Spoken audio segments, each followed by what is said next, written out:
Hi students, and welcome to today's live IELTS class. My name is Adrian and I'm streaming to you from beautiful Victoria here in Western Canada. I hope all of you have had a fantastic week, and I hope that you're looking forward to an even better weekend. Students, in this class we are looking at IELTS reading. Specifically, this reading topic will be about touchscreen technology. So again, IELTS is an international English proficiency exam, and the topics are usually regarding common concepts that most people are familiar with around the world, and touchscreens certainly with mobile phones, with self-checkouts, with tablets, and a lot of other touchable digital surfaces around the world. Most people are familiar with them. Welcome, Fong. Hi, Dylan, Natty. Good to have our members joining in. Students, this is a members chat class. To join the chat, you have to be a member of our YouTube channel. You can become a member by clicking the join button next to the subscribe button.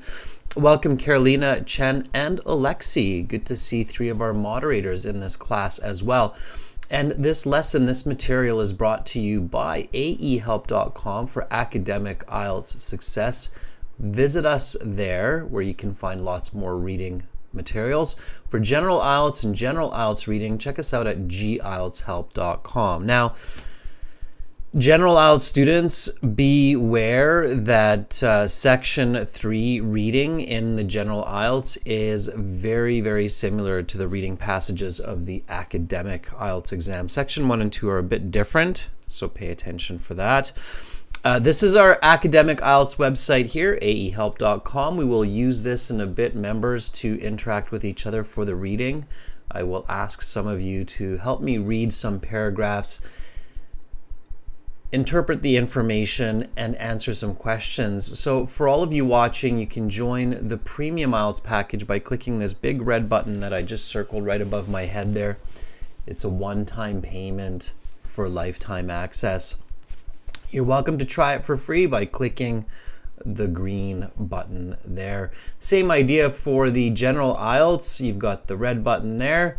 You can click that to join the Premium IELTS package. We are an IDP affiliate. We're a British Council partner. We're an IELTS test registration center. We have helped thousands and thousands of students to pass their IELTS exam. If you want to read some of those success stories, you can do that right off the home page right there, or even click on Read Success Stories just to see all of those beautiful students who are now studying in universities, living in the countries where they choose to be. So you can check those out on the website. And on the websites, you can use this code GAMER9 for an additional 10% discount. Check out the schedules for these live IELTS classes on Instagram, IELTS_AEHelp, GIELTS Help. We also have lots of vocabulary and other free goodies for you there. And if you have questions, you can send me an email to adrian@aehelp.com or admin@aehelp.com. And for those of you who like to have physical books, like paper books to study from, they do have their advantage and their disadvantages. You can get our books from Amazon. AE Helps Academic IELTS, GE Helps General IELTS. Not as environmentally friendly, but very good for taking notes and having it in front of you, making sure that you study regularly. So ups and downs there. All right, for our schedule right now, we've got reading, and then we've got listening, part 3, part 4. That will be a subscribers chat class, so make sure to subscribe to the channel so you can join that chat. And then tomorrow we'll have speaking part 2 and speaking part 3. As well, we have a new video for everybody. It's a very good video for speaking. Check that out. There you go. I've just put that into the chat. All right. Let's see what's going on. Yeah, Natty, Natty's asking about the schedule. It's a little bit interesting. We've got daylight savings. So if you're in a country where you have daylight savings, you're going to experience a change in the schedule. But in most countries around the world, or in many countries, we don't have daylight savings anymore, which means that we don't change the clocks in the fall and spring hours. So it doesn't change in a lot of countries. That's why we're trying to keep the same schedule. And in fact, I've heard a rumor, everybody, this is kind of interesting, that Canada is going to stop doing daylight hours from potentially next year. So it looks like the practice of daylight savings hours, where some countries change their clocks, might be coming to an end. And that's interesting because that's also a signal for globalization. Which means we're slowly but surely becoming one big global human race. And that's a beautiful evolution of humanity. And I think getting rid of daylight hours is maybe a sign of that future as well. A reading passage on daylight savings would be an interesting one. All right.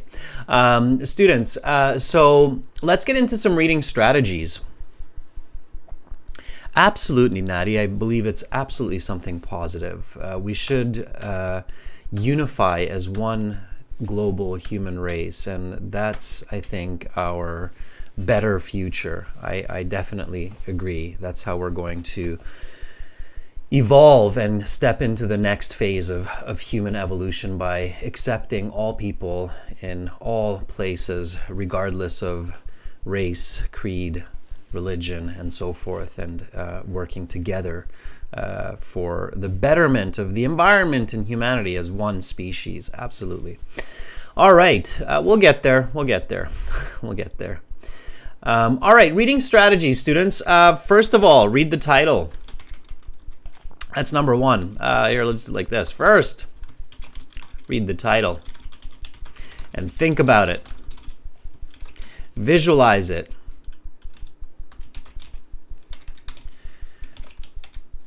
Ask what, why, how. Okay, that's what you should do when you see the title. That's right, Alexi. Visualize, think critically, and I don't know if that's a pink pudding or a pink poop, but it's a pink something. All right, let's do that. Let's take a look. This is our reading passage for today. All right.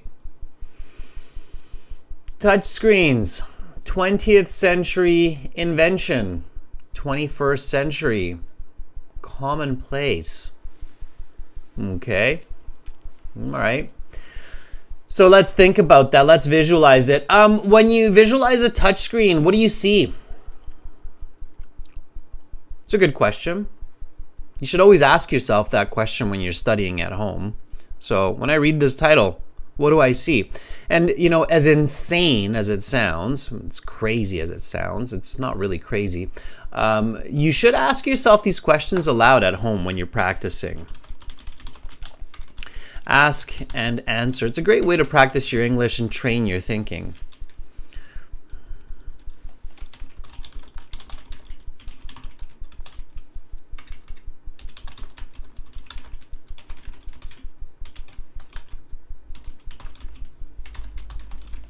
And no, you're not insane.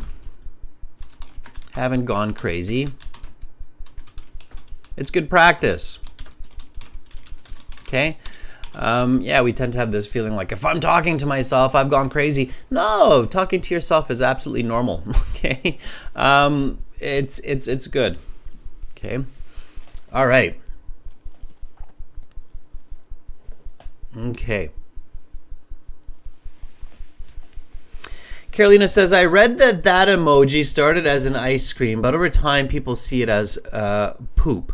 Poop is P-O-O-P, Carolina. Otherwise, you're saying pop, which is the drink. Weird, right? Pop, poop, so close together. All right, Alexi says, tiny surface that accesses to me to use my tablet. All right, what else do you see? So, visualize, what do you see?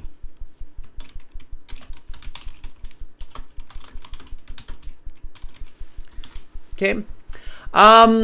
What is a good app to think about when you're thinking about the touchscreen? So there's definitely an app. I don't know about you, but there's definitely an app that comes to mind for me. I see myself checking out a map. Okay.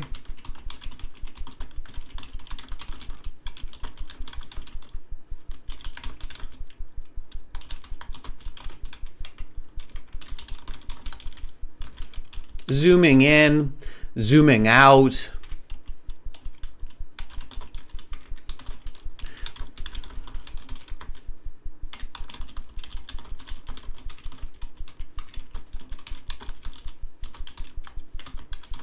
Okay, I'm looking for a good ice cream shop near my home. So I'm using Google Maps. I just typed in ice cream shop and all those little location dots appeared. And I'm zooming in and I'm moving around and I'm zooming in and I'm moving around and I'm tapping on it. Tap, tap, tap. Okay, so you should see that. Natty says, I'm playing Candy Crush. Candy Crush Saga. My mom is so addicted to that game. Yeah, could be another one, right? Gaming with touchscreen. Absolutely. Okay, that's a good one. That's what you should see. Why is it important to see an image like that? So, Alexi, I think your visualization's okay, but it's not personal enough. So why is it good, members, to have this very clear, personal picture regarding the topic of the reading? That's a question. So why is it a really good idea to create a clear, detailed, and personal image in relation to the topic, especially when it connects like this, right? I mean, I think, it's safe to say that we all use touchscreens, right? So why is it really good idea to create this detailed and personal image in relation to the topic of the reading passage? What do you think? Nani says, to understand what we are going to read about, absolutely. So when the brain feels like it's connected, related to the information, it's not just like, oh, it's touchscreens over there somewhere in the distance. So when it feels like, no, it's personal, it's me, this is mine, this is what I do, the brain immediately goes, okay, I got to get this, I got to understand this, right? Because this is important for me. This might be connected to my survival. It's an ancient, innate, instinctual ability for the brain to work much better, much harder when it feels a tight relation with the information. Okay. So to understand, yes, absolutely. To comprehend, to recall, and to use information. It is best when we feel personally involved. Okay, especially in today's world where we have so much excessive information that the brain just takes any information that's not related and bang, bing, bang, bing, bang, bing, bing, bing, bing, bang, bang, bing, bing, just throws it away. Okay, that was the sound of information deflecting off my brain. But when it's personal, touchscreens, oh, that's something I do.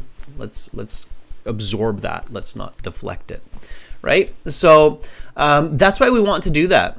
Okay, so we've done that.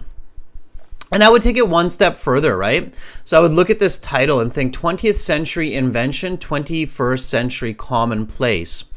So I would think, why is that included? So why do we have this this time indication? And my answer before reading is probably because it took a while for this technology to really develop and become popular. Okay, so I would think about that with it's not just touch screens. It's touch screens, 20th century invention, 21st century commonplace. So oftentimes big inventions, they take time to crystallize and to become popular. Oftentimes people are a little bit scared of big new inventions, right? Like radio, television. Oh, it's magic, it's evil. Photograph, the camera is an interesting one, right? It took quite a while before everybody had a camera. So it's a big invention, it's a big innovation for humanity, and it was invented in the 20th century, and then it took a while. So humans weren't, the pen was a good substitute for a long time, right? Okay. All right. So now we've got this personal feel for the passage, and we're interested, right? You should be interested in what you're reading. It's a really, really, really, really bad idea, students, to be disinterested in the IELTS. In fact, it's such a bad idea, I'll make a quick note about it, okay? So it is a very bad idea to feel disinterested in the IELTS exam for any topic in any section, okay? Keep an open mind and become interested in whatever topic the IELTS throws at you. Okay, I've been teaching IELTS for a number of years now, and when I'm in a social group, oftentimes topics will come up, and then I've got something to say because I've read about it in an IELTS passage or in a TOEFL passage. In fact, a great example, just a couple of days ago, I was walking with my family, and there were some daisies. It's a type of flower. And I was saying to my wife, the daisy gets its name from the day's eye because it blossoms or blooms when dawn is, so when the sun's coming up. So a long, long time ago, it got this name, the day's eye, in Old English, and it became the word daisy. And my wife looks at me, she goes, "How do you know that?" And I'm like, "Well, it was in a TOEFL reading passage about daisies." And I remembered it. I haven't seen that passage in a few years now, but I remembered it because I thought it was interesting, right? So be interested in what you read and what you hear and what you say, okay? So the daisy, the day's eye, okay? It's the day's eye. It turns towards the sun and blooms when the sun comes up in spring, okay? All right. But anyway, not about the daisy here. It's about touch screens, 20th century invention. So we continue with the same concept when we look at the questions here. So we look at the questions next, okay? Don't read yet in the real IELTS. This is happening quickly. So you look at the title, think about it for half a minute. Shouldn't, don't take a lot of time there. Half a minute. Then look at the questions, see if they are helpful. If the questions include information from the passage, they are helpful. So you want to read it. And this is reading, everybody, so read with me, okay? Title of a summary topic. Okay, so that means it's basically a summary of the entire passage. All right, so title of summary topic. Let's look at this. And then we've got subtopics, which is really helpful. Capacitive touchscreens, resistive touchscreens. Okay, so right away I noticed that there's two types of touchscreens that are going to be discussed in this passage, which is good. Okay, Johnson's touchscreens used something as an insulator and transparent conductor coating. The something worked as the conductor, and because the dose of electricity was small, it did not affect the person's health. Or so we believe, right? Now, when you're doing these, read quickly. Don't worry about the blanks yet. We'll figure those out after we read the passage. Resistive touchscreens. This technology was developed by accident. Instead of making calculations by hand, they used a special kind of which conducted electricity. When the researchers applied for a patent for the technology, they were denied. Patent officers did not believe the technology had something applications outside of the laboratory. Okay, now if you see some new words while you're reading the questions that are, confusing, like patent, what's a patent? Don't worry about it.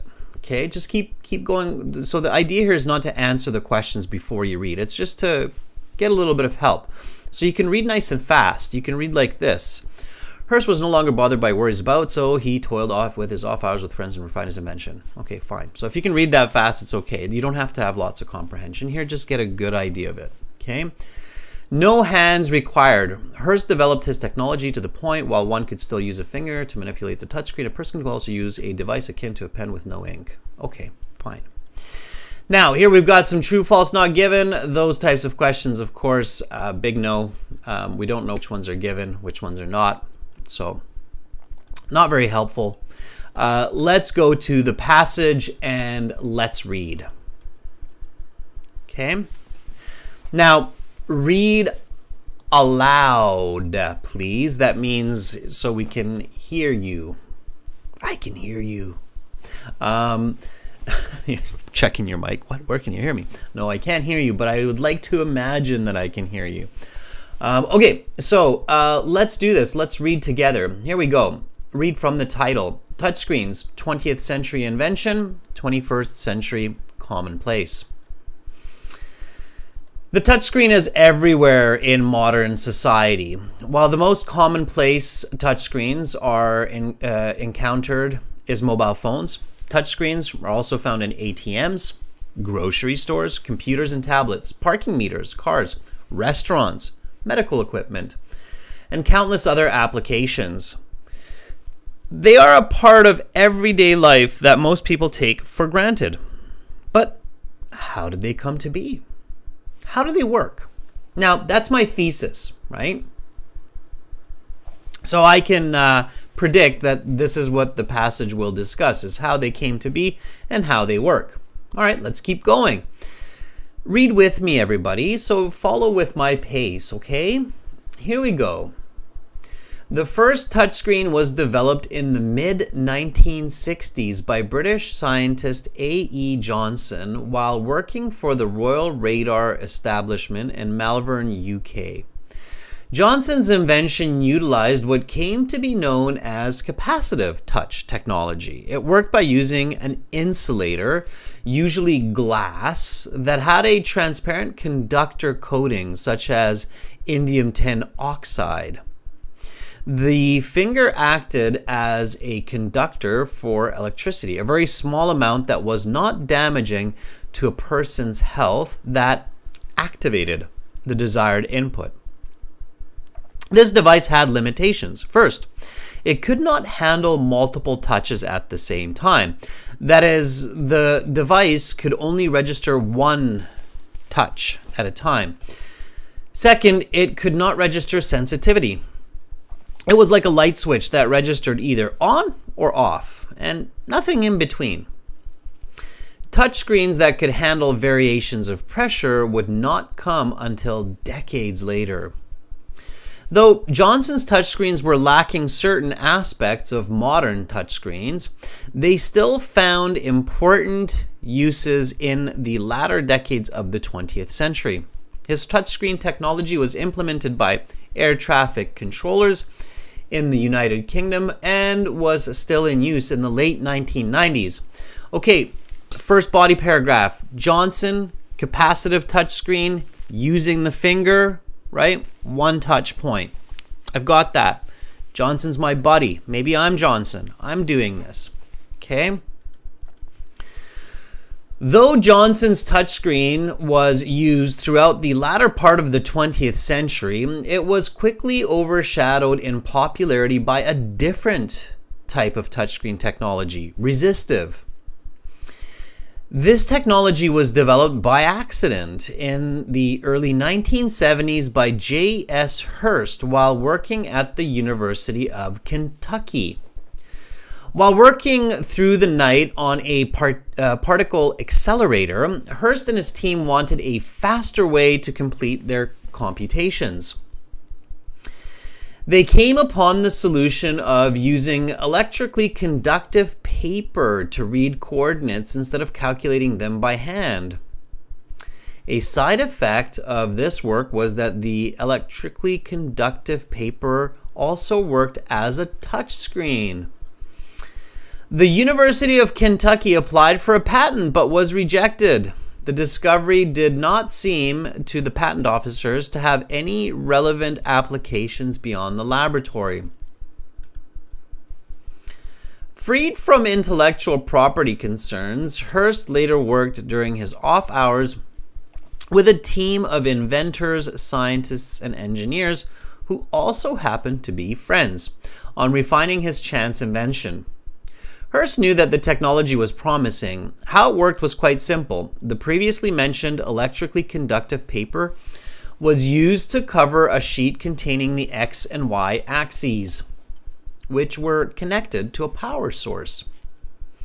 When pressure was put on the conductive cover sheet, voltage was allowed to pass between the X and Y wires, which was then instantaneously measured to indicate the position of the pressure.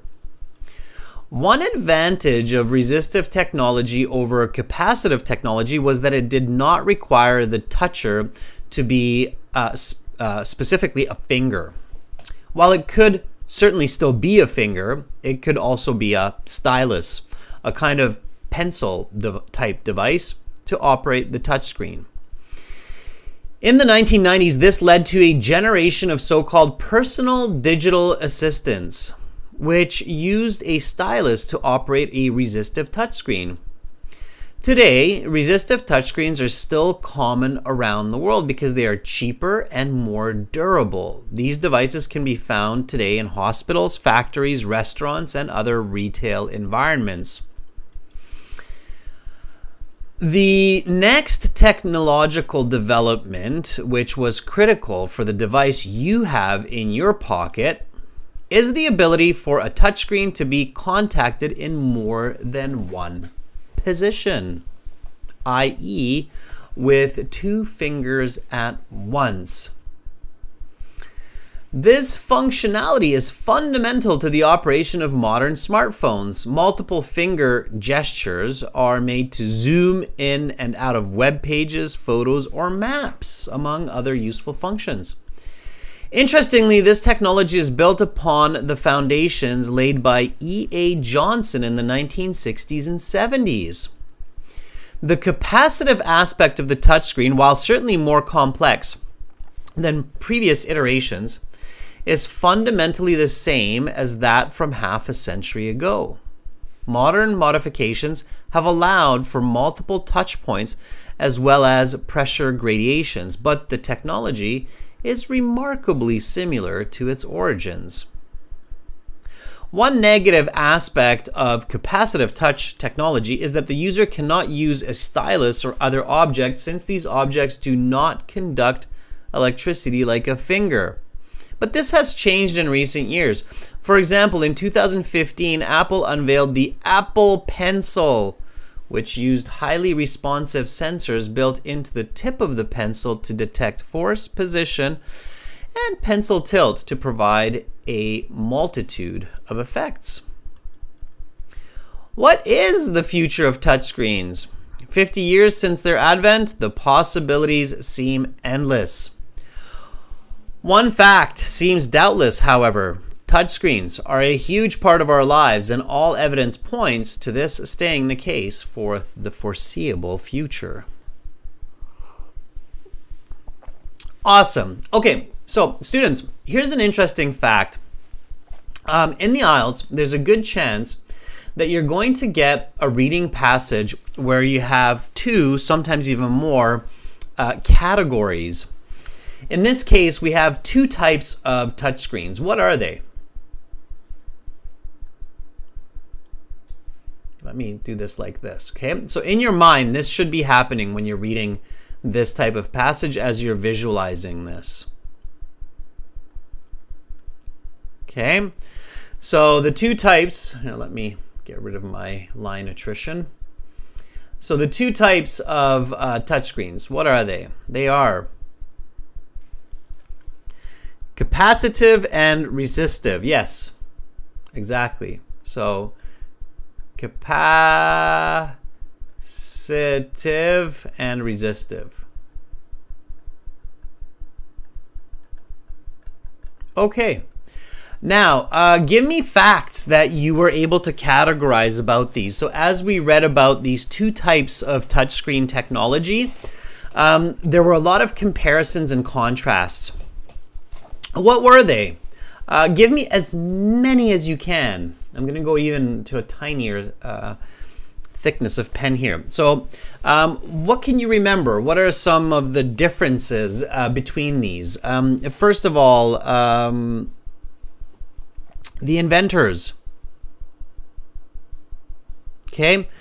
Alessi says one supports two or more fingers and the other doesn't. Okay, which one does, which one doesn't? So don't just tell me one does this, the other does that. Tell me which one does which. Okay, it's very important. Okay.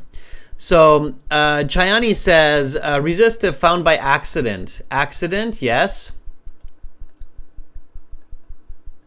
To do math calculations, right? Capacitive sounds like they were purposeful for radar screens, right? So purposeful, absolutely. Chen says capacitive was by E.A. Johnson, yeah, E.A.J. Yes, was the inventor. How about the other one? Hurst, that's right, Chen, G.S. Hurst. Okay, very good. What else do you remember? Give me as many, there's still many more, many more. Yep, very good, Natty. Give me more. So hopefully you visualized a lot more here. Think about all of the W questions like when, where, who, why. Those were all answered in this passage. Okay. Amra says capacitive used an insulator. Yeah.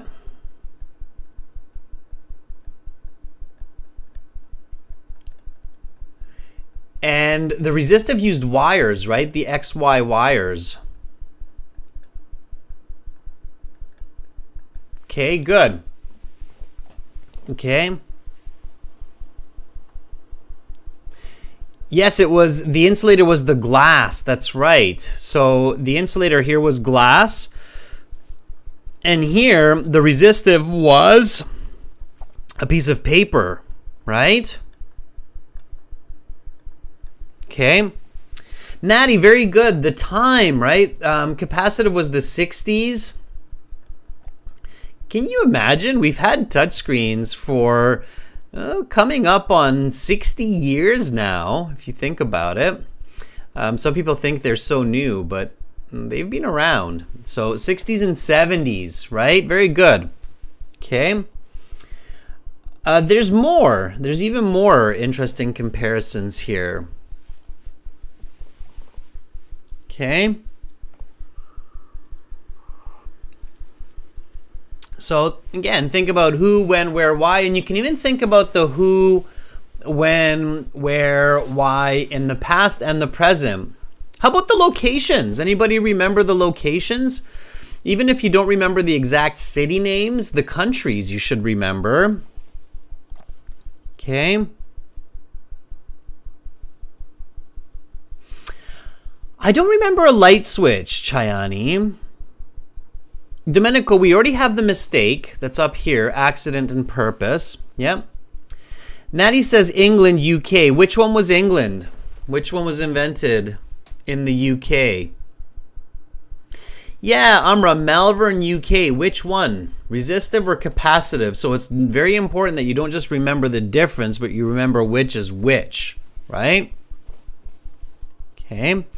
Lexi says resistive is the University of Kentucky, right? So that's the U.S. in Kentucky. That's right.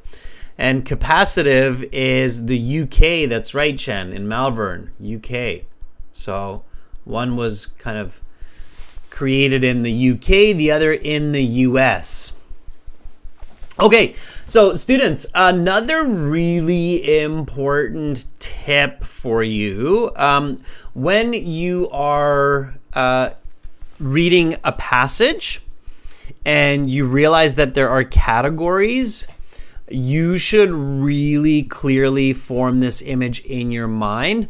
And you can definitely use your note paper before you answer the questions to create this kind of table before you answer the questions. It's a good strategy to help you answer questions, okay? Everybody clear on that? Yes? So when you see this type of question or this type of passage, so when you see a passage that presents you with categories, it's very common on the IELTS for one passage to be like this. You must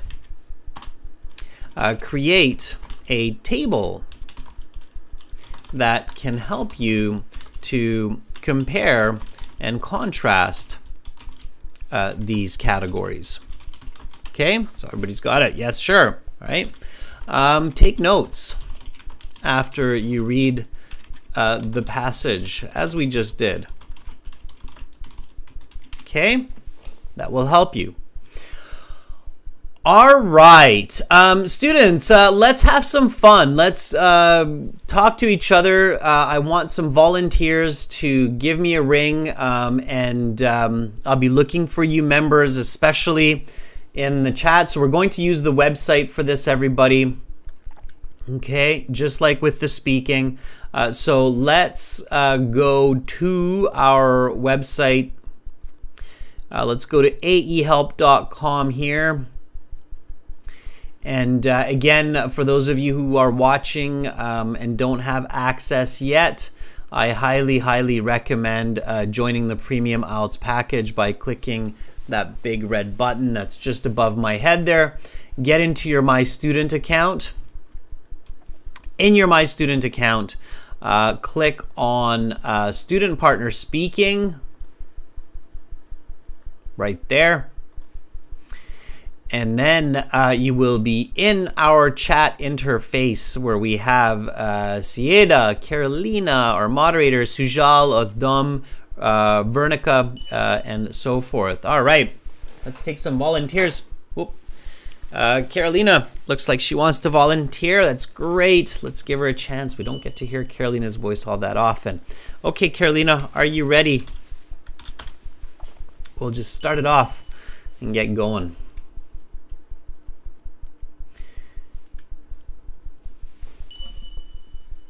All right, Chen and Alexi put the instructions, members, into the chat there for everybody, so just follow those instructions, okay?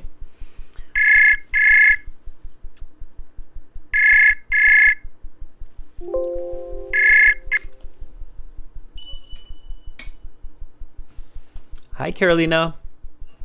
Hi, Adrian. How are you doing? I'm doing great. What about you? I'm doing fantastic, Carolina. Thank you for asking. All right, Carolina, let's have a look at this reading passage. Are you ready? Yes, I am. Okay, so I'll ask you to read the title in the first paragraph, the introduction for us. Okay, whenever you're ready. Okay. Touch screens, 20th century invention, 21st century commonplace. The touch screens is everywhere in modern society. While the most commonplace touch screens are encountered in mobile phones, touchscreens are also found in ATMs, grocery stores, computers, and tablets, parking meters, cars, restaurants, medical equipment, and countless other applications. They are They are a part of everyday life that most people take for granted. But how did they come to be? How do they work? Okay, good. Any new words in there, Carolina, for you? No. No, nothing. Can you tell everybody what the acronym ATM stands for? Um, it's automatic. I'm not sure, but it's the machine that you find in the banks. All right, so you got the A and the M, the automatic and the machine part. The middle letter is the tricky one. The T, right? When you go to a bank, the person that gives you the money or helps you with the banking, do you know what they're called in English? Teller. Ah, you just Teller? got the T. Yeah, that's the T. Yeah, automatic teller machine. Yes. You got it. Automatic teller machine. So there's a reason why I asked you to do that. We have so much awesome information in our head. And when we make our brain work for it, it can actually produce the information. So automatic teller machine. Awesome. Carolina, when you read this introduction, what do you see?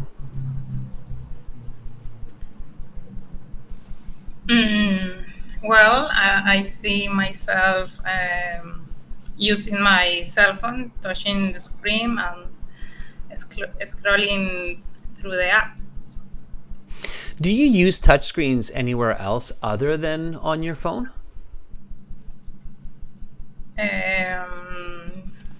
Nowadays, I use touch screens in my cell phone, my tablet, and also ATMs.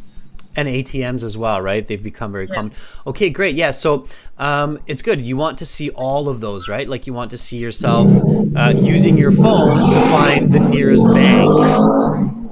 When you find the nearest bank, you are taking money out of the bank using the touchscreen, right? So you see that kind of sequence of information, and that's really, really helpful.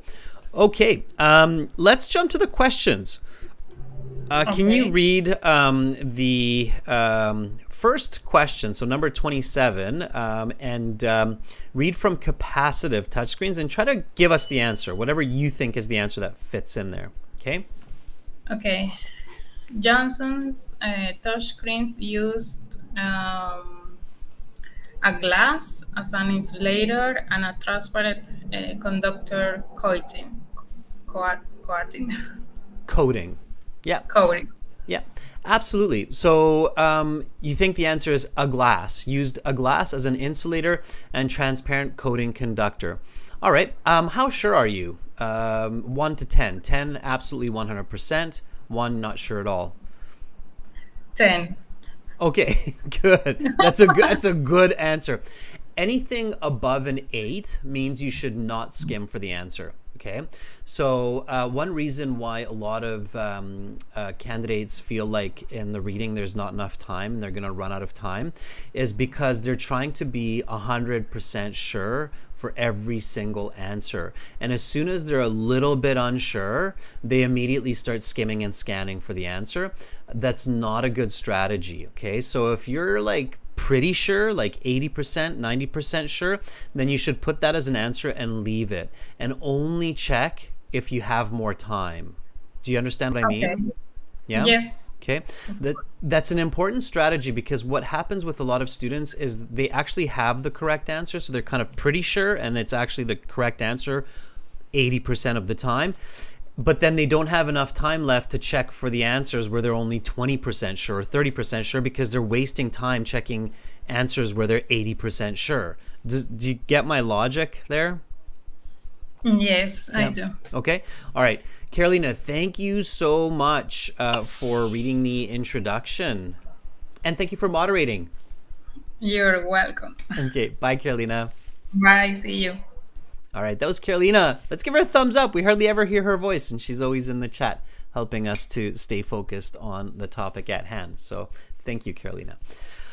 All right, let's take another volunteer.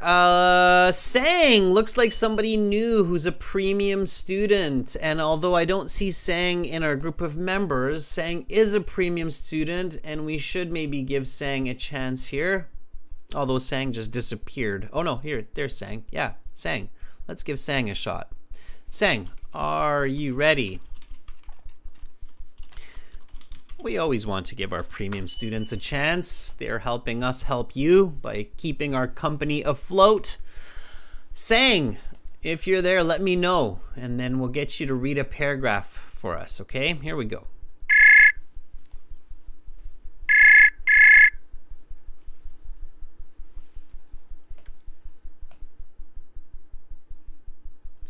Hello, Sang.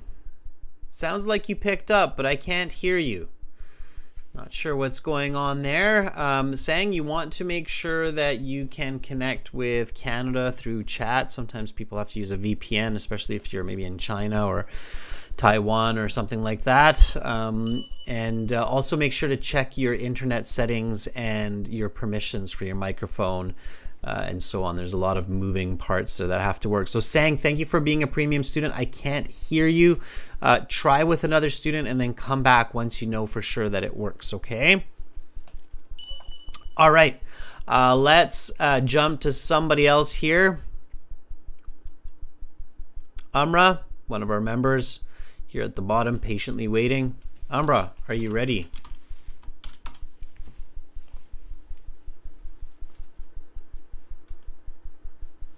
Hopefully, yes.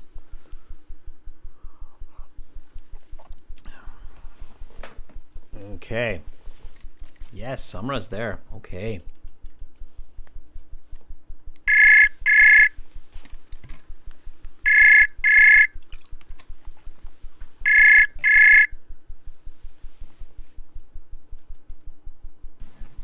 Hello, sir. Hi, Amra. How are you? I'm doing well. What about you, sir? I'm doing quite well also. Thank you for asking. All right, Amra, you ready for a bit of reading? Yeah, I'm Okay, ready. let's do it. So you'll see the first body paragraph come up on your screen on YouTube here in just a moment. Starting with the first touchscreen was developed. Go ahead and read that for us, please. The first touchscreen was developed in the mid-1960s by British scientist E.A. Johnson while working for the Royal Radar establishment in Melbourne, UK. Johnson's invention utilized what came to be known as capacitive touch technology. It worked by using an insulator, usually glass, that had a transparent conductor coating such as indium tin oxide.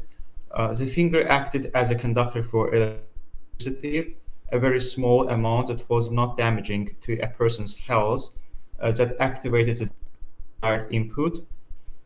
This device had limitations.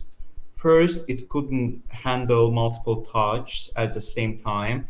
That is, the device could not only register one touch at any time. Second, it couldn't register sensitivity. It was like a light switch that registered either on or off, and nothing in between. Touch screens that could handle variations of pressure would not come until decades later. So Johnson's touch screens were lacking certain aspects of touch screens.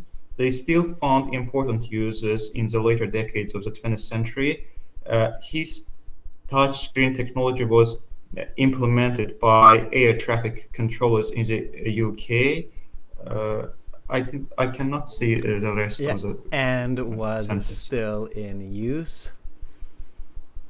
And was still in use until the late 1990s. Okay, nice, good. All right, just a couple of pronunciation words here, Amra. Though. That one. Though Johnson's touchscreens. Okay. Latter decades. It's not later. It's Latter decades. Yeah, because of the two T's, it's latter decades. The latter decades means from the 1950s all the way to the 2000s. So that's the latter decades.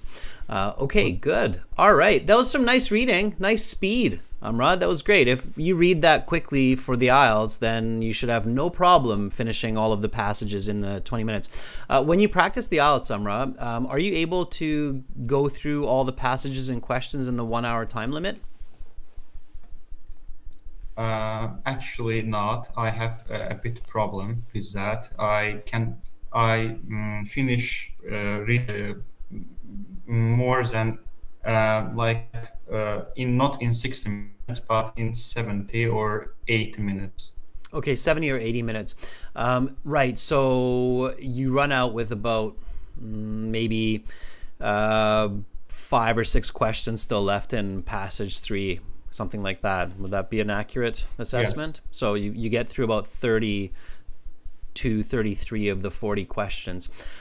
Okay, so Amra, here's the interesting part. That's probably because of how you're doing it, not your speed. So your reading speed is definitely fast enough that you should be able to get it all done in 60 minutes. So you have to check, why are you losing 5-6 minutes of valuable time? So what's happening? Do you have any idea of why you're losing 5 minutes, 6 minutes? What's happening?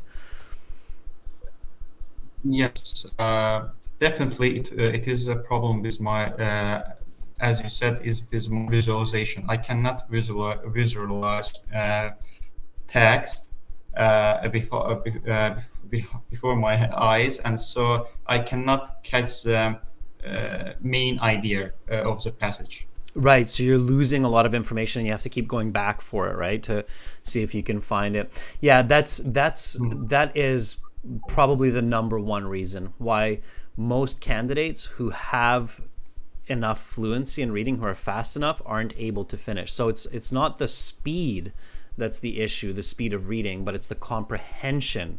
And that's very, very good to identify that, right? Because a lot of people keep working on reading faster, and they still don't finish, right? And it's like, well, I'm reading so fast now, but I'm still not finishing in the 1 hour. What's happening? Well, it's because the speed is not the problem. The comprehension is the problem, right? So it's the comprehension that we need to work on. And of course, understanding vocabulary and visualizing the text. Those are the two big parts of the comprehension. So Amra, here's another question then. Do you ever draw what you read? Like just draw an image? Yeah, when, for example, when the passage is about history of a country, like we did in the previous week, I am fond of drawing it and dividing it into separate parts. But there are some passages that I cannot physically imagine them and put it into the paper. Yeah, that's where it becomes much, much more difficult. And that's a kind of a different topic, but there is a way to visualize abstract information as well. We can always turn abstract information into physical information.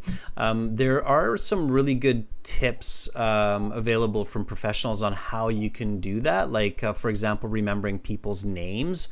A name of a person is kind of an abstract concept. And then you can kind of put a visualization to it. So let me give you an example. So your name is Amra, right?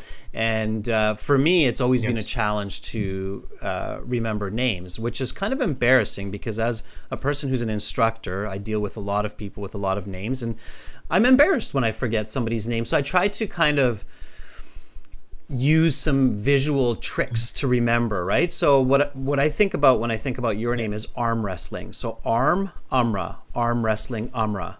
So I'm arm wrestling Amra, and I visualize arm wrestling you, Amra, and that way I remember the word Amra, arm wrestle Amra. So that's how my brain works, to put it together like that. And it's a skill that I've learned from looking at how we can visualize and how we can create these images. And so there is ways to do that. There are these, they're called mnemonic devices that you can use, okay? So try those. Look for mnemonic devices, find ones that work for you, and they will help you to improve your comprehension, okay? And everybody can continue improving. I think Chayani said earlier that capacitive touchscreens are like a light switch. And I was like, where did she read that? But she visualized it. So, Yanni, good for you, because it did say, and I caught it this time, the light switch that registers on or off. So I didn't catch that the first time, but kudos to Yanni for visualizing that. Okay, Amra. By the way, I won the arm wrestle, Amra. I'm going to be honest with you. All right, Amra, can you read number 28 for me, please? The something worked as a conductor, and because the dose of electricity was small, it didn't affect the person's health. Okay, what do you think is the answer for capacitive touchscreens here? What is that something? I will definitely say the answer is finger. Absolutely, finger. Yeah, I agree with you, and you're probably 10 out of 10 on that, right? The Yes. finger. Yeah, I agree with you. And that's very visual, right? We can see it, the finger. And the first one that Karina gave us was glass. We don't need the we just need glass. Okay. All right, good. Amra, thank you so much. Keep working on comprehension. So again, don't worry so much about speed, but continue just working on comprehension, okay? Okay, sir. I will definitely improve on it. Awesome. Amra, thank you so much for reading, and we'll talk again soon. Thank you, sir. Have a good day. You too. Bye. All right, that was Amra. Let's give Amra a thumbs up. Nice work, everybody. Finger indeed. All right, Chayani, very clever. I want to reward you by giving you a chance here. So are you ready? Chayani, that was very clever for the on-off switch. Yes, I've read the passage a couple times, to be honest, and I didn't recall that. So I thought, I was like, hey, where's that coming from? Okay. Chayani, if you're there, let me know. So again, students, do keep this in mind that many of you read fast enough to finish the IELTS reading section. It's not the reading, it's the comprehension. Okay? All right.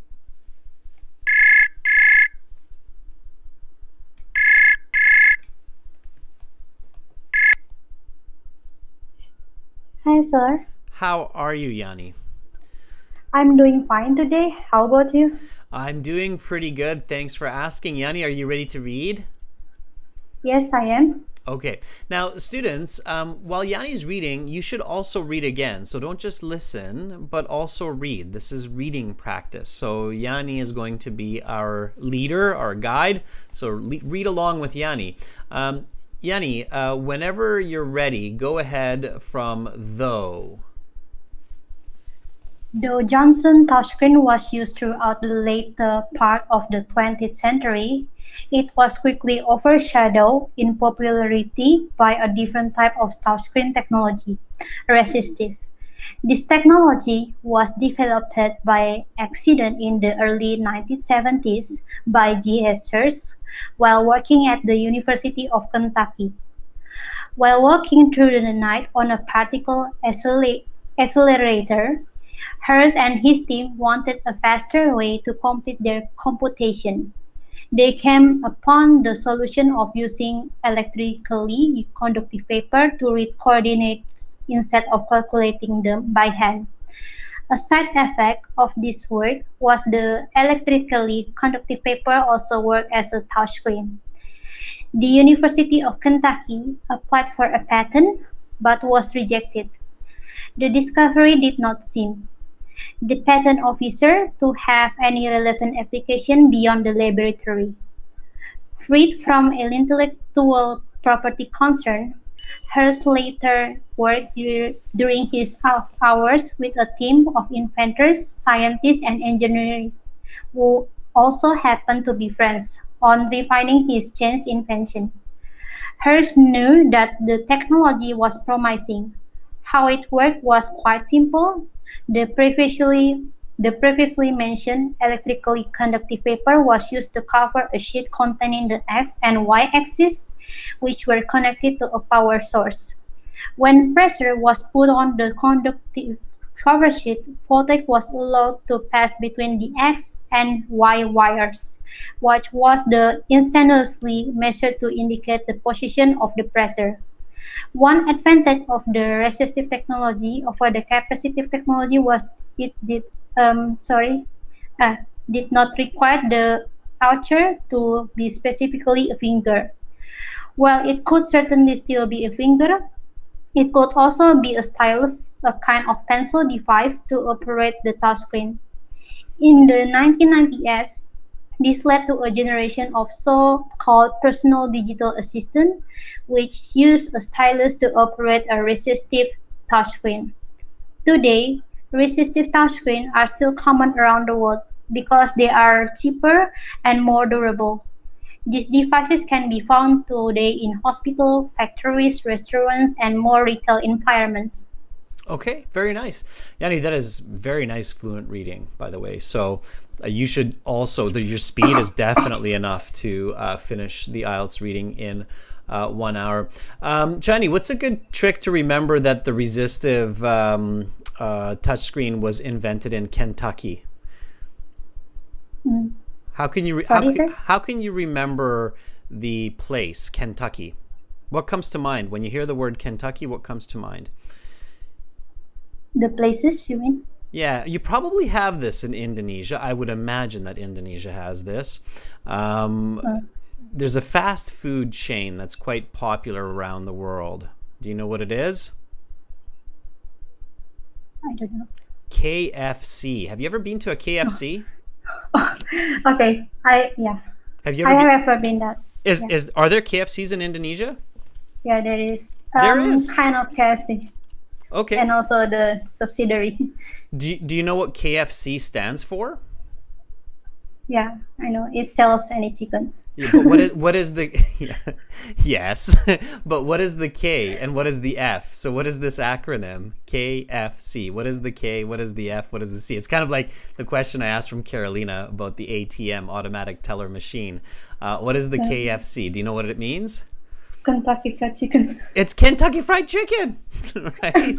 Exactly. So what I would do here is I would be sitting at a Kentucky Fried Chicken, eating a fried chicken, talking to Hurst. And Hurst is explaining to me how his resistive touchscreen works with the XY axis and the stylus pen and how it's so durable. Maybe he's smashing it on the table with the chicken. And look, I can hit it with a chicken and it still works. And so I'm sitting at Kentucky Fried Chicken with Hurst.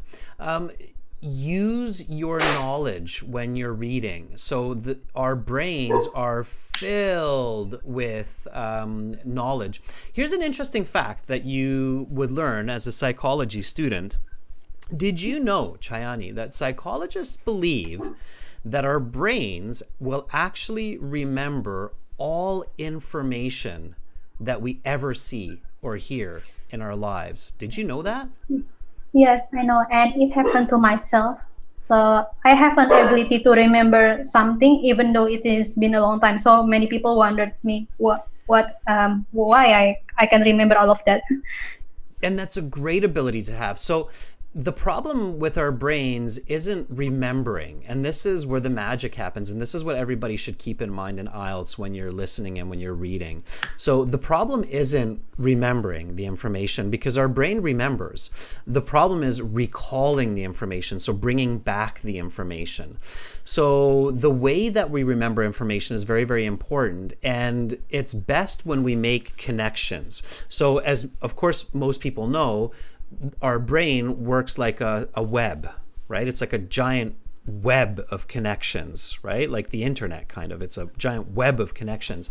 And when we can make some really interesting, strong connections in that web, then our brain is able to use that information very effectively. So here, for me personally, if I imagine that I'm in Kentucky Fried Chicken with Hurst, talking about this resistive technology, touchscreen technology, then I'm going to do a lot better to use that information for the questions. Did you think about Kentucky Fried Chicken when you were reading this this paragraph?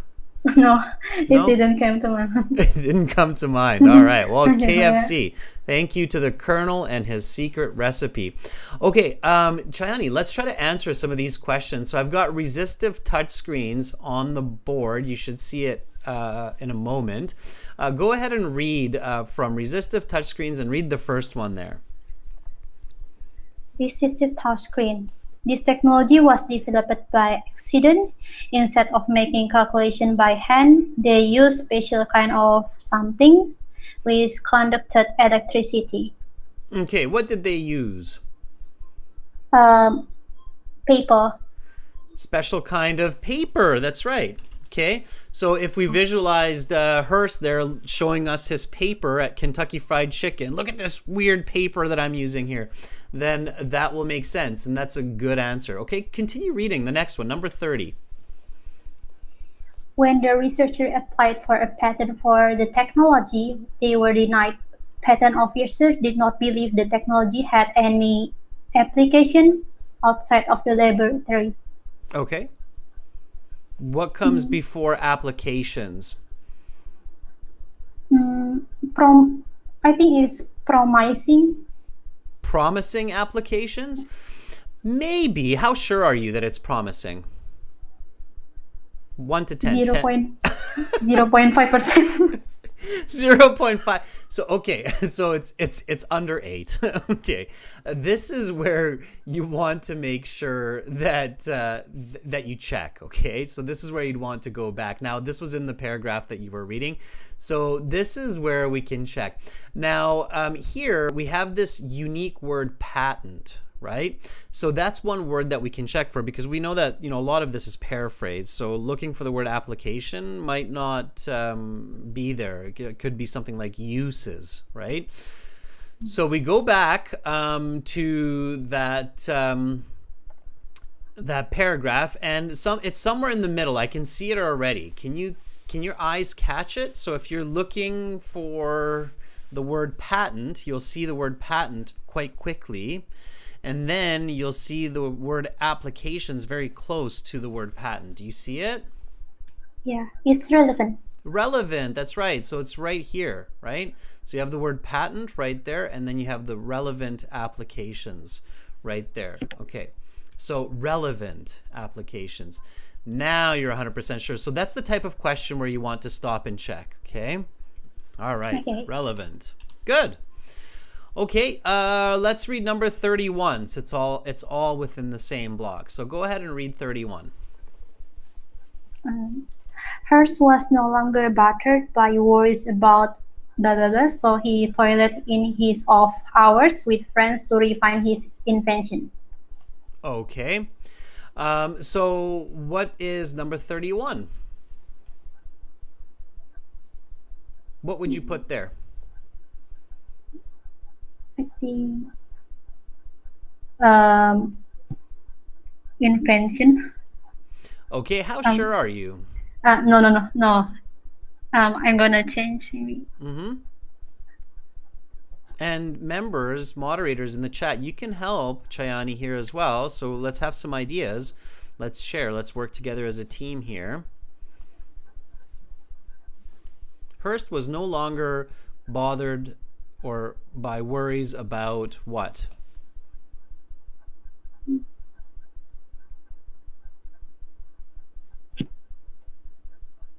So in this paragraph, Chayani, and it's okay if you don't know. So again, if you said I'm only 0.5% sure, but you have to kind of have an idea of what it might be, like you did with the previous one, right? So it's very important that you don't just completely randomly try to search for the answer.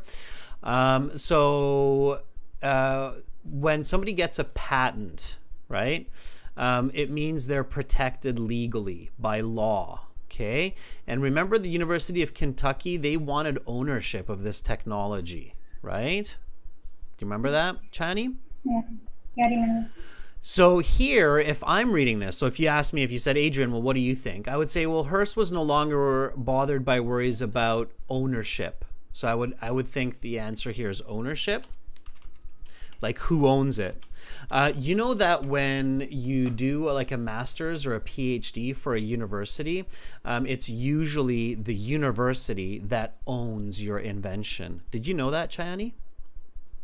I know that. Yeah, so if you go to university and you have a big invention and you're like, wow, I just had this huge invention, unfortunately, they're not going to say Chayani invented it. They're going to say the University of Toronto invented it, which is terrible. And then they'll say, oh no, but it was by Chayani at the University of Toronto, but they'll take ownership of that, right? So Hearst was no longer bothered by words. Like University of Kentucky, they wanted the patent. Can you imagine how rich the University of Kentucky would be right now if they got that patent? Unfortunately, they didn't get that one, but I wouldn't be surprised if they got a few $billion from that later on. Okay, anyway, so I would say ownership, but I'm not sure that's the exact words that they used. So I would go back and I would check. And if we go back and check, we'll find very soon that Dylan and Amra and Fuong in the chat have identified correctly the answer. It's intellectual property. Okay. So here, let's see. Somewhere, yeah. So here you can see it. Freed from intellectual property concerns. Okay, so it's a tricky one. This is for Band 8, Band 9 students on this exam for sure. It's a tricky one, but it's there. Intellectual property concerns. Okay. So in the question it says no more than 2 words, so we need both words here.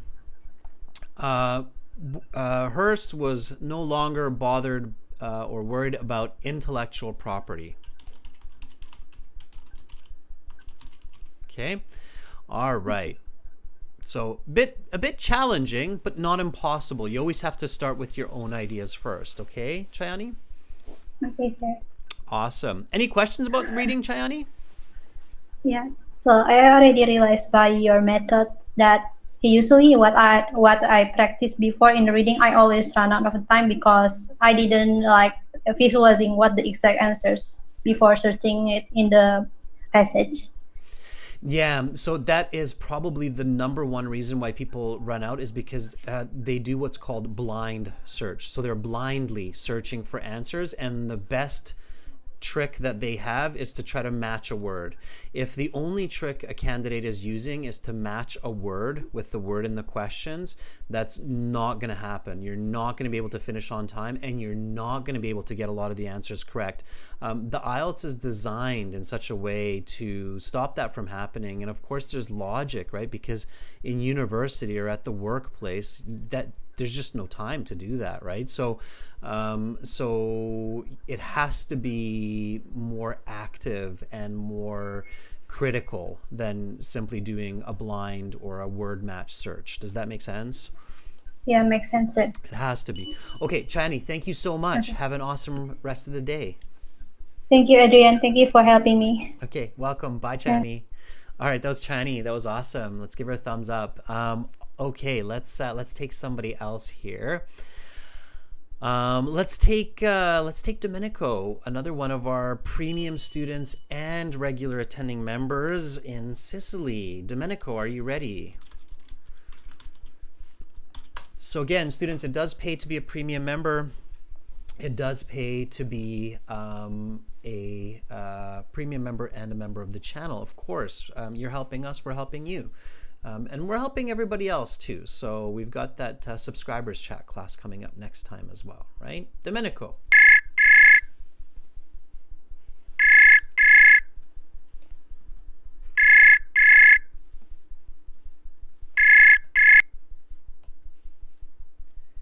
Hi, Adrian. How are you, Domenico?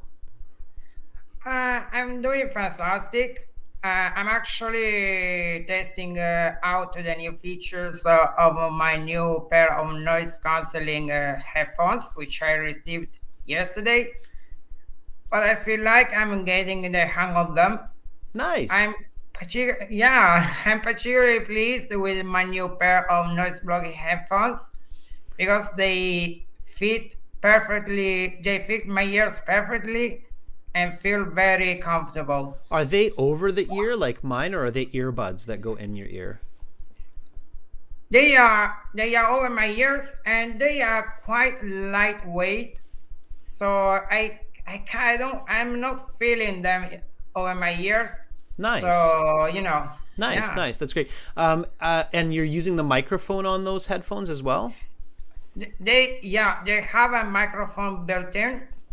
It's very clear. It's a good mic. Your voice is a bit clearer for me than last time. I think the other people, like, I think the setup you had before was okay too, but it's very clear right now.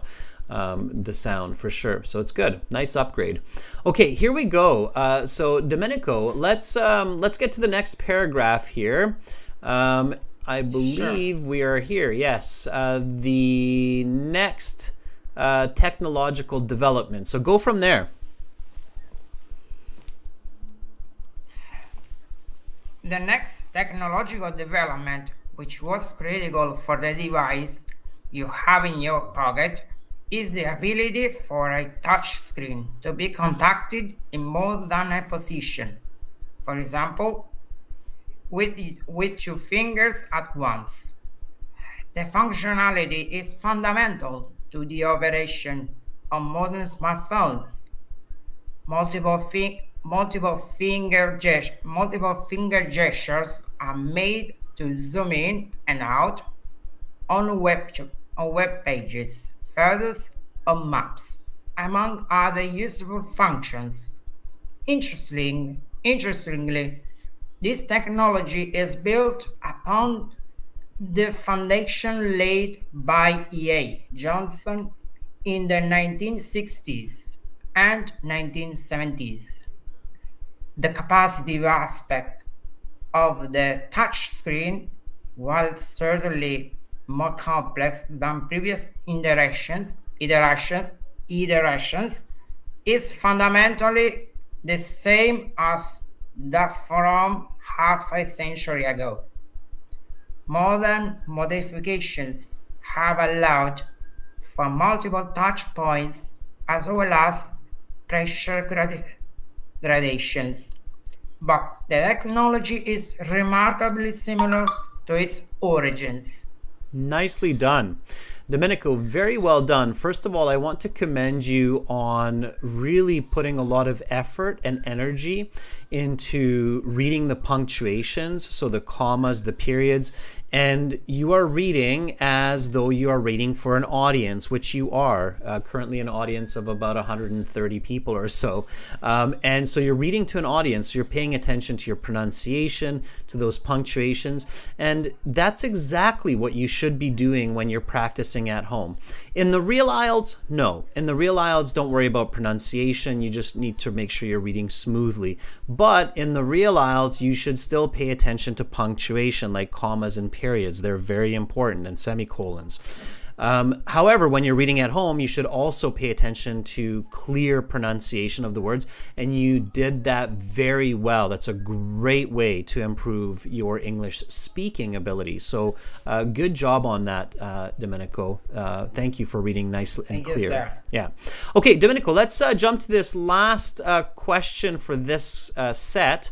The no hands required. When you're ready, go ahead and read that no hands required part. Hertz developed his technology to the point that while one could still use a finger to manipulate the touchscreen, a person could also use a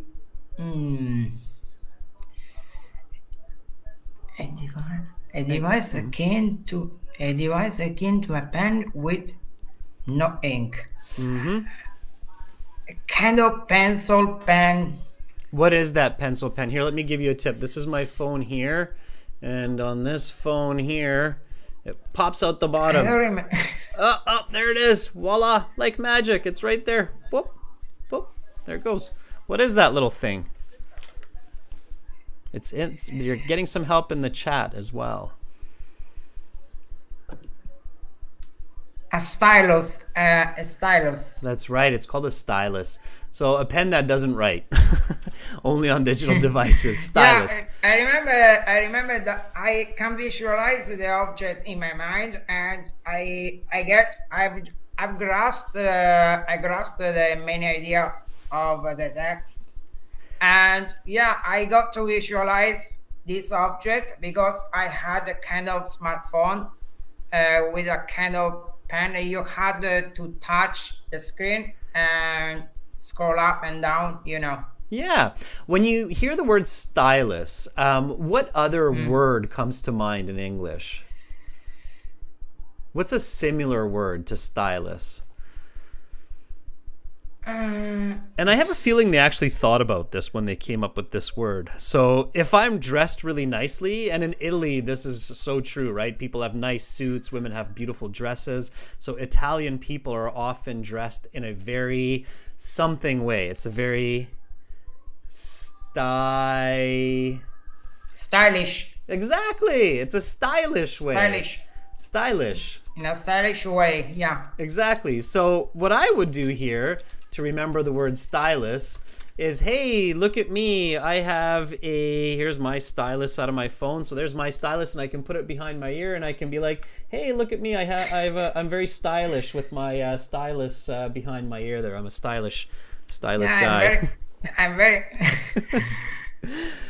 I'm very fashionable with this pen between my ear and my head. Exactly, right?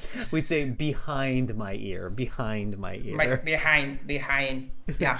All right. Domenico, help me with one of these true, false, not given questions as well, okay? Let's do number 33. Sure. You know how to do these, so walk us through it. You'll see it on the screen in a moment here. So number 33, walk us through this question. Personal digital assistants were developed to facilitate business communication.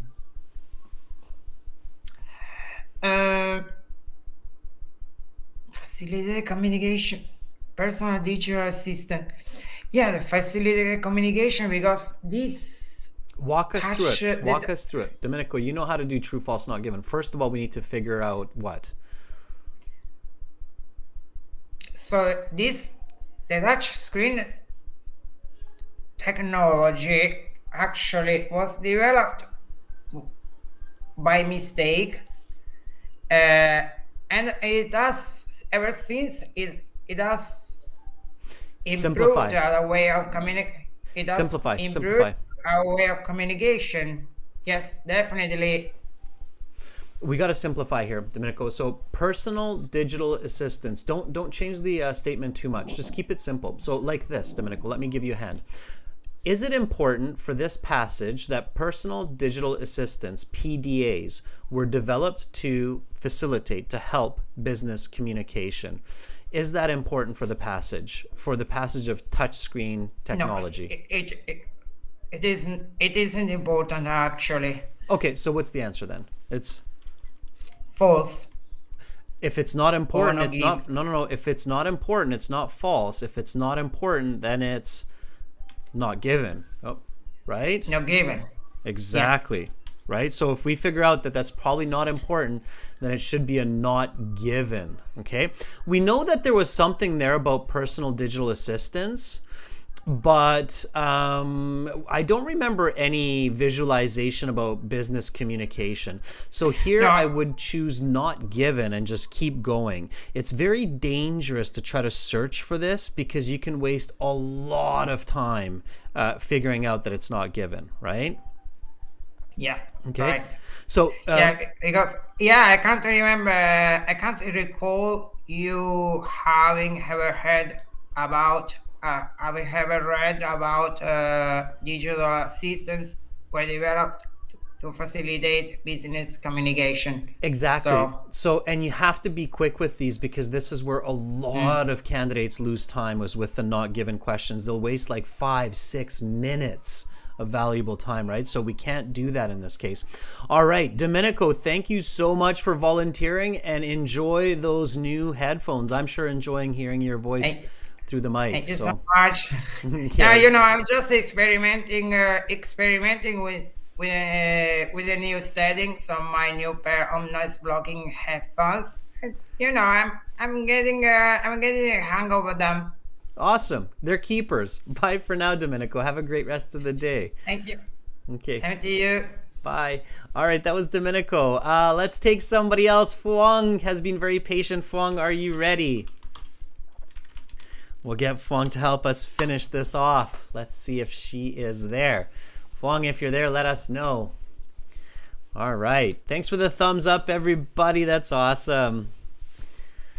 I know you're there, Fong, because you just gave 6 thumbs up.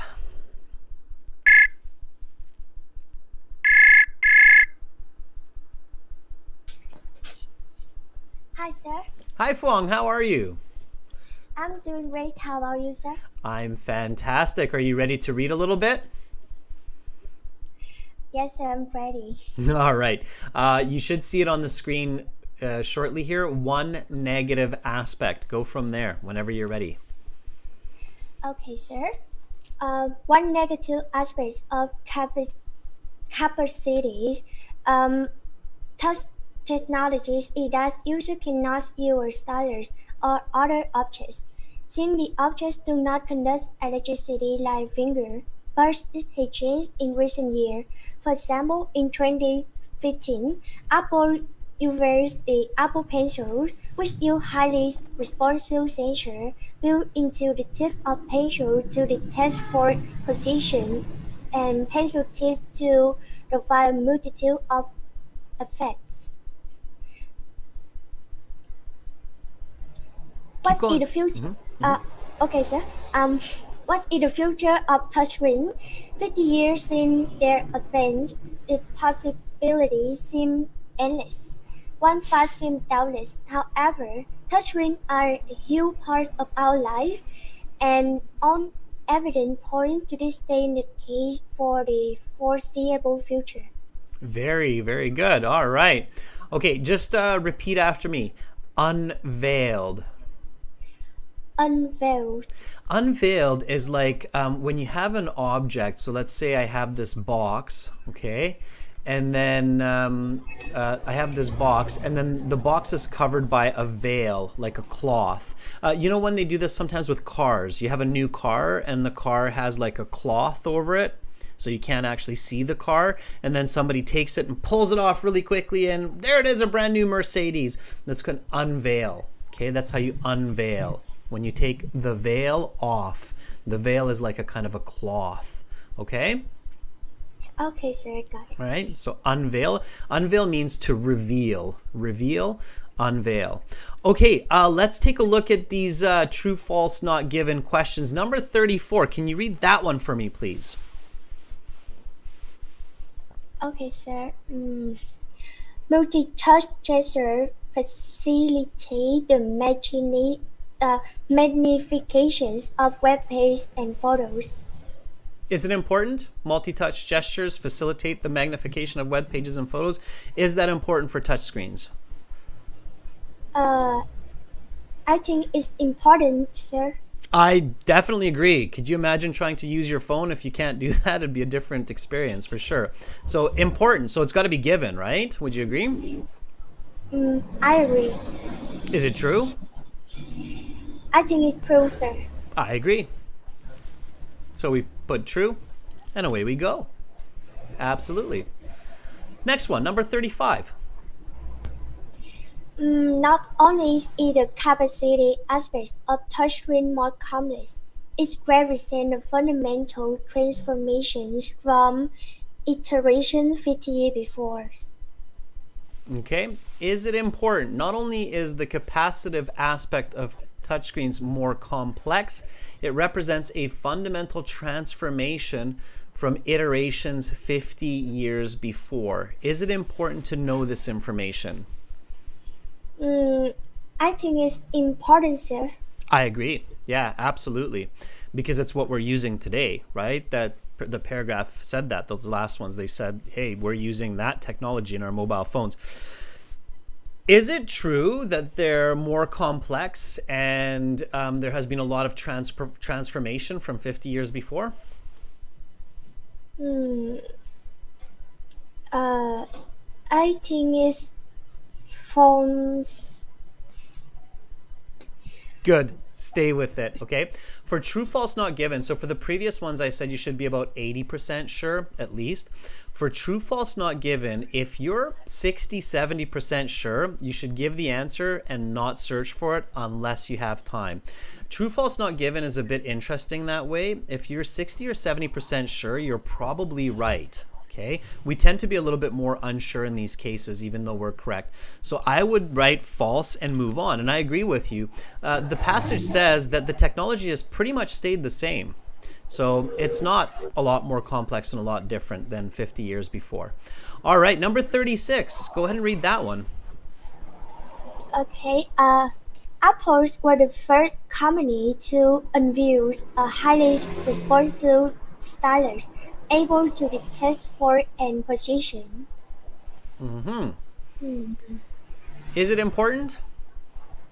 I think it's important, sir. Okay, I would say maybe. Now here, if it's the last question, it's number 36, and I'm not 100% sure. I do remember that Apple was somewhere in the last paragraph, so I would just check. And the key part here is that they're the first company to unveil. So I would go back and I would check this one because I think it's an easy one to check. So here it says, for example, in 2015, Apple unveiled the Apple Pencil, which used highly responsive sensors. So was Apple the first company to unveil this type of pencil? No, sir. So we don't know, right? We don't know if they're the first company or somebody else did it before them. So we have to be careful with that one. I would just write not given in that case, okay? So here, it's actually not important that they're the first company. It's just a company that did it and everybody's familiar with. So not given would be better in this case. Does that make sense, Fuang? Yes, sir. Okay, awesome. Fuang, thank you so much for volunteering and helping me with those tricky true, false, not given questions. Have an awesome rest of your day. Have a nice day, sir. See you next class. Thank you. See you next class. Bye, Fuang. Bye-bye, sir. All right, that was Fuang. It was really good. She did a really good job in those true, false, not givens. Those are tricky, especially that last one. Students, I've run out of time, but you should definitely try these last multiple choice questions and then send me your answers by email to my email address. Members, if you could put my email address into the chat, that would be great. You'll see these questions at the end of the video. Don't go too far. We've got listening coming up next. Part 3 and 4, the challenging parts. So coming up in the next class, okay? And we're going to listen with materials on our websites and answer questions. So thank you so much, members. Thank you to all of my volunteers. You've been awesome today. aehelp.com for academic IELTS, gieltshelp.com for general IELTS. Go to those websites. Use the premium IELTS course to follow these live classes. They are the materials, the guides, the resources for these live classes. I will see all of you in a little bit less than 30 minutes, 25 minutes for some listening, practice, strategy, and better marks. I'm Adrian. I'm signing out from beautiful Victoria, and I will see you shortly. Bye for now, everybody.